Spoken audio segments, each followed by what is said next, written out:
Hello বন্ধুরা, সবাই কেমন আছেন? আশা করছি সবাই খুব ভালো আছেন। আমিও খুব ভালো আছি। আজকের বানিয়ে নিয়েছিলাম আম ক্ষীর দিয়ে পাটিসাপটা। এই আম ক্ষীরের পাটিসাপটা কীভাবে বানিয়েছি সেটা এখন আপনাদের সঙ্গে শেয়ার করব। এখানে নিয়ে নিয়েছি 700 গ্রাম আম। আলু ছিলকা দিয়ে পাকা আমটা এইভাবে ছাড়িয়ে নিতে হবে, তবে কেউ চাইলে বটিতেও এটা ছাড়িয়ে নিতে পারো। স্বপ্না ইউনিক কিচেন থেকে সবাইকে স্বাগত জানাই। তো আমটা সুন্দর করে ছাড়াতে হবে, যেন আমের খোসা আমের গায়ে যেন না থেকে যায়। ব্যাস, আমটা আমার ছাড়ানো হয়ে গেছে। এরপরে নিয়ে নিয়েছি একটা গ্রেটারে দিয়ে এই যে পাকা আমটা ভালো করে গ্রেট করে নেব। কেউ চাইলে এখানে ছোট ছোট করে আম কেটে মিক্সিং জারে বেটে নিতে পারো। তো অনেক সময় কি হয়, হয়তো মিক্সিং জার আছে, নষ্ট হয়ে গেছে, তো সেক্ষেত্রে কি হবে, তাহলে কি আম ক্ষীরের পাটিসাপটা খাওয়া হবে না? নিশ্চয়ই খাওয়া হবে। সেই জন্যই দেখালাম গ্রেটার দিয়েও গ্রেট করে নিয়ে আম ক্ষীর বানানো যায়। তো ব্যাস, আমটা গ্রেট করা হয়ে গেছে। এখানে পুরো একদম যেভাবে বাটা হয় সেইভাবেই কিন্তু স্মুথভাবে গ্রেট করে নিয়েছি। আর আমটা যেহেতু পাকা, তো এখানে একটা নিয়ে নিতে হবে ঝাঁঝরিওয়ালা ঝুড়ি। ঝুড়ির মধ্যে গ্রেট করা আমটা দিয়ে দিতে হবে। দিয়ে একটা চামচ নিয়ে ভালো করে এইভাবে আমটা ছেঁকে নিতে হবে। তবে এখানে কেউ চাইলে পরিষ্কার সাদা কাপড় দিয়ে এই গ্রেট করা পাকা আমটা ছেঁকে নিতে পারো। আমি এখানে ঝুড়িতে করলাম, যার যেরকম সুবিধা হবে সে সেভাবে এটা করে নিতে পারো। তো বলে দিলাম কিভাবে করা যায়। ব্যাস, হয়ে গেছে। এদিকে একটা কড়া বসিয়ে দিয়েছি। নিয়ে নিতে হবে বেশ কিছুটা বাতাসা। আমি এখানে 300 গ্রাম বাতাসা নিয়েছি। 700 গ্রাম আম, 300 গ্রাম বাতাসা। যে আমের পেস্টটা ছেঁকে রেখেছিলাম এবার এই বাতাসার মধ্যে অ্যাড করতে হবে। করে এখানে খুন্তি দিয়ে ভালো করে বাতাসার সঙ্গে মিশিয়ে নিতে হবে। তবে খেয়াল রাখতে হবে ফুটে গেলে একদম আঁচ কমিয়ে সাবধানে করতে হবে। এটা কিন্তু ফুটলে চোখে মুখে হাতে ঠিকরে পড়তে পারে, সেটা একটু সাবধানে করতে হবে। ব্যাস, এটা হতে থাক, আঁচ কমিয়ে দিলাম। এদিকে নিয়ে নিয়েছি 1 বাটি কাজু বাদাম। কাজু বাদামটা জল ছাড়াই ভালো করে গুঁড়ো করে নিতে হবে।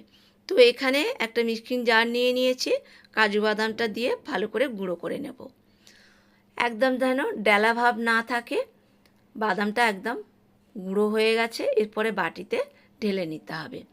আর আম ক্ষীর বানাবো, তার মধ্যে গুঁড়ো দুধ দিয়ে দেবো। লিকুইড দুধ অনেক সময় অনেকে দেয়, তো আমি এখানে গুঁড়ো দুধটাই ব্যবহার করেছি। তো এখানে ক্ষীরটা প্রায় মাঝামাঝি হয়নি, এখন বাকি আছে, মাঝামাঝিতে আছে। এরপরে এখানে দিয়ে দেবো যে হাফ বাটি গুঁড়ো দুধটা রেখেছিলাম, আম ক্ষীরের সঙ্গে অ্যাড করলাম। আর এখানে দিয়ে দিতে হবে যে কাজু বাদামটা গুঁড়ো করে রেখেছিলাম, একটু বড় চামচে 2.5 চামচ মতো নিয়ে নিলাম। গুঁড়ো দুধ, গুঁড়ো বাদাম দিয়ে ভালো করে এই আম ক্ষীর মিশিয়ে নিতে হবে। আচ্ছা, এখানে আমি আমের সঙ্গে পরে এই বাদাম আর গুঁড়ো দুধটা অ্যাড করেছি। কেউ চাইলে শুরুতেই তোমরা বাদাম আর গুঁড়ো দুধ অ্যাড করতে পারো। ব্যাস, এটা হয়ে এসছে। আর একটু নেড়ে ছেড়ে নিতে হবে। ক্ষীরটা প্রায় তৈরি হয়ে গেছে। এটা ঠান্ডা হলে আবার একটু শক্ত হয়ে যাবে। এরপরে নামিয়ে নেব। একটা পাত্রে নামিয়ে নিলাম। দেখতে কতটা সুন্দর হয়েছে, শুধু মুখে খেতেও বেশ ভালো লাগবে, বা রুটি, লুচি, পরোটার সঙ্গেও এটা খেতে বেশ সুন্দর লাগবে। এই আমের ক্ষীরটা খেতে সত্যি অপূর্ব হয়েছিল। ব্যাস, এদিকে পাটিসাপটা বানাবো, সেটা নিয়ে নিলাম। 1 গ্লাসের মধ্যে 1.5 গ্লাস গোবিন্দভোগ চাল, আর নিয়ে নেব হাফ গ্লাস বিউলির ডাল। চাল ডালে ভালো করে কাঁকড়টা বেছে নিতে হবে, নিয়ে জল দিয়ে সুন্দর করে ধুয়ে নিতে হবে। ধুয়ে নিয়ে সারা রাত ভিজিয়ে রাখতে হবে। তো সকালবেলা দেখাচ্ছি সারা রাত ভিজেছিল, কতটা নরম হয়ে গেছে চাল ডাল, বেশ সুন্দরভাবে ভিজে গেছে। আর যে গ্লাসে আমি চাল নিয়েছিলাম ওই গ্লাসেরই 1 গ্লাস সুজি নিয়ে 30 মিনিট আমি ভিজিয়ে রেখেছিলাম। ভেজানোটা আর দেখালাম না, বলে দিলাম 30 মিনিট ভিজিয়ে রেখেছিলাম। সুজিটা বেশ সুন্দরভাবে ভিজে গেছে। এদিকে একটা নিয়ে নিতে হবে মিক্সিং জার। মিক্সিং জারের মধ্যে যে চাল ডালটা ভিজিয়ে রেখেছিলাম অ্যাড করতে হবে। নিয়ে এর মধ্যে এবার অ্যাড করতে হবে যে সুজিটা ভিজিয়ে রেখেছিলাম, চাল ডালের সঙ্গে অ্যাড করতে হবে। সুজি চাল ডাল দিয়ে ভালো করে এটা বেটে নিতে হবে। একদম স্মুথ করে এটা বেটে নিতে হবে, যেন কোনো রকম চাল ডালের দানা দানা ভাব যেন না থাকে। বাটাটা হয়ে গেছে, এরপরে একটা পাত্রে ঢেলে নিতে হবে। এরপরে এখানে অ্যাড করব বাদাম গুঁড়ো। 3 চামচ এখানে দিয়ে দিলাম চাল ডালের পেস্টের মধ্যে বাদাম গুঁড়ো, আর দিয়ে দেবো 2 চামচ গুঁড়ো দুধ, দিয়ে দেবো স্বাদ মতো নুন। গুঁড়ো দুধ, বাদাম, নুন দিয়ে চাল ডাল বাটার সঙ্গে সুন্দর করে মিশিয়ে নিতে হবে, যেন দুধ আর বাদাম গুঁড়ো যেন ডেলা ভাব না থাকে। ব্যাস হয়ে গেছে। এদিকে আলুতে একটু তেল নিয়ে ভালো করে ফ্রাই প্যানে মাখিয়ে নিতে হবে চারধারে। নিয়ে এখানে একটু জল ছড়া দিতে হবে, দিয়ে চালের ব্যাটারটা এখানে দিয়ে দিতে হবে। হাতা দিয়ে সুন্দর করে এইভাবে পাতলা করে নিতে হবে। যেভাবে আমরা ধোসা বানাই বা পাটিসাপটাও আমরা এইভাবেই বানাই, অনেকেই এইভাবেই বানায়।